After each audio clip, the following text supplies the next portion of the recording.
Yeah, so take me back to 2019, and for the viewers and listeners, who is the big three? What happened in 2019, and how did that kind of catapult us into this insanity that we're seeing right now? Yeah, definitely. So before I get to 2019, actually, let me go back, kind of 30 years, 40 years before that, which is an important time. It's really the 1970s. And there was a really debate that was happening in both the US and in Europe about what the purpose of a corporation is. Here in the United States, we had Milton Friedman. Milton Friedman, one of the best economists of all time. So the purpose of a corporation is to serve its shareholders. That's the primary obligation of a CEO and of a corporation. You serve your shareholders. How do you do that? You focus on your customers. You give them great products and services, so they'll buy more of those products and services, which allows you to hire more people, create more innovation, create more revenue. This upward cyclical cycle of how companies typically operate.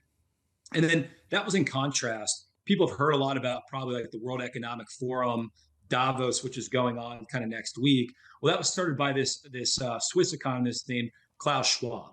And Klaus Schwab believed in not in shareholder capitalism, but this idea of stakeholder capitalism. And stakeholder capitalism said that corporations, they have to maximize value for all stakeholders, not just shareholders, but that could also be political activists, that could be government organizations, that could be whatever, community members. It was never well defined, but they said that's the purpose of a corporation.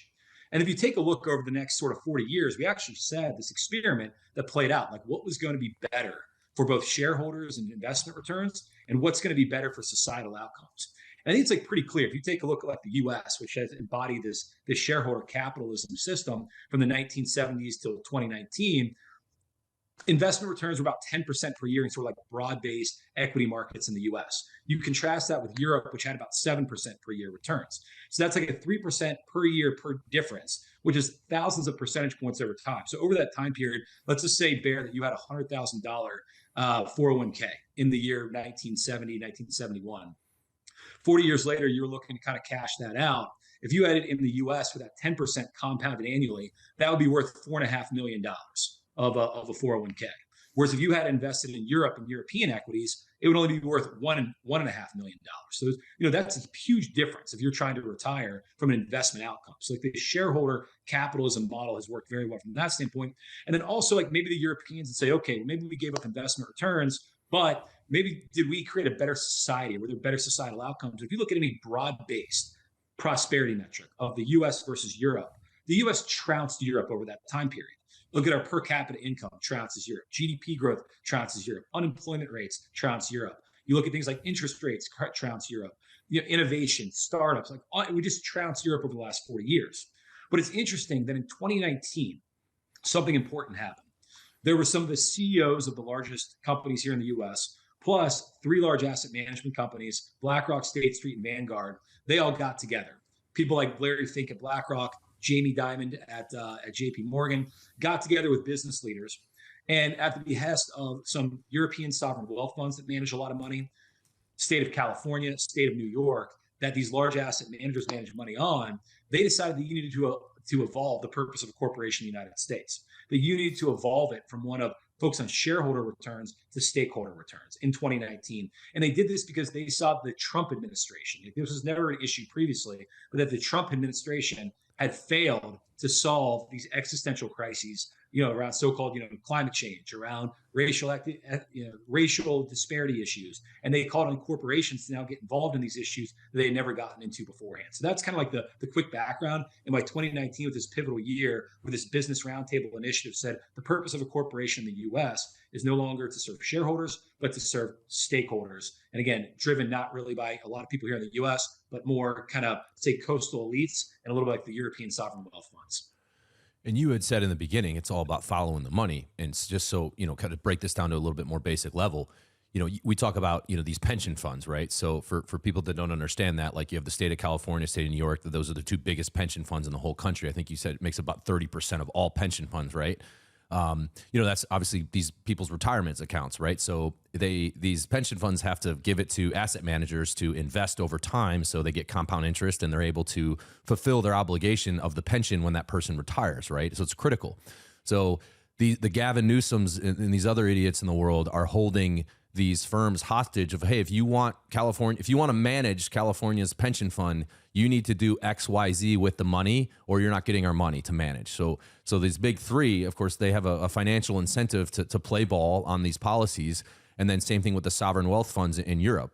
So that's essentially, these countries are using their wealth to also invest in the same way to also get compound interest. So these European wackos are doing the same thing. So essentially, the big three are doing it because they want to manage all this wealth and make more money on it. So that's why they're abiding by the policies. Is that an accurate, kind of assessment? That's exactly it. So I mean, you got it. What's crazy is like these big three, BlackRock, State Street, Vanguard, they manage $20 trillion worth of assets. And that $20 trillion, it's from a lot of the pension funds that you just mentioned, but it's also from a lot of the folks probably listening to this show. Like a lot of people don't realize that their 401k, either through their corporate employer or whoever else they're invested retirement dollars, a lot of that probably goes to BlackRock funds or State Street funds or Vanguard funds. And that $20 trillion, that's more than the GDP of the entire United States.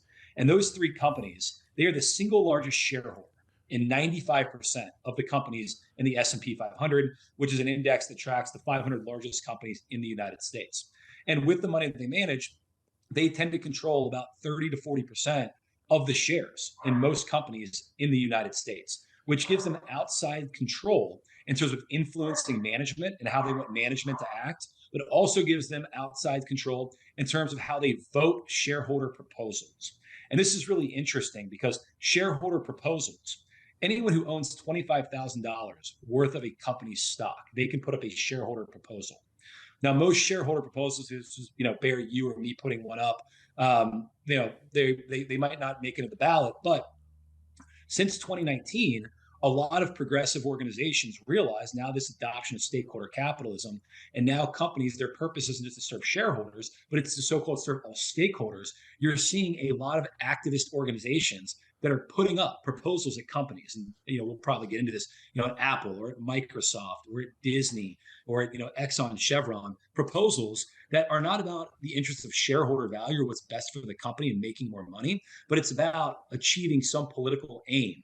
For example, there's organizations that deal with climate. They want ExxonMobil and Chevron, the largest oil and gas companies, literally just to stop producing oil, which would literally put these companies out of business. Makes zero sense. And there's a lot of other examples that we'll get into, but this is what's problematic is when you have so much of the control of companies concentrated in three firms, and they can vote for a lot of these proposals that shareholders are putting up. That's bad for, frankly, it's bad for capital markets, and it's bad for the society that we live in.